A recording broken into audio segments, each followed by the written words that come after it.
बाबा के दुआरी सुनिले कि देव घर में भीड़ होला भारी। हमरो के ले चली बाबा के दुआरी सुनिले कि देव घर में भीड़ होला भारी। मोरा मनवा के सारा धपुराई दीना संगही में देव घर घुमाई दीना दर्शन कराई दीना। संगही में देव घर घुमाई दीना दर्शन कराई दीना। अमन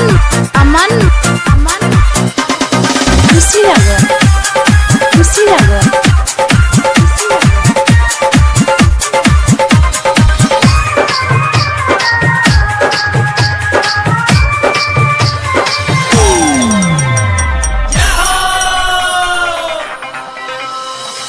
भोला जी के जल चढ़ा के करब पुजाई जी।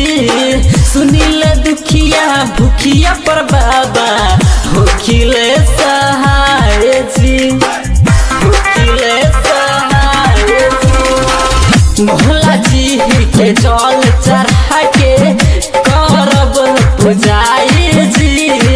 सुनिल दुखिया भूखिया पर बाबा होखिले सहाय जी।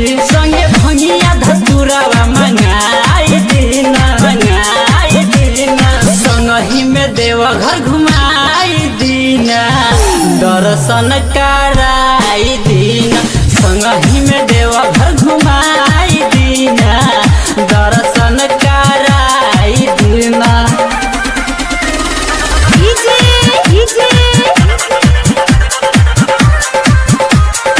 अमन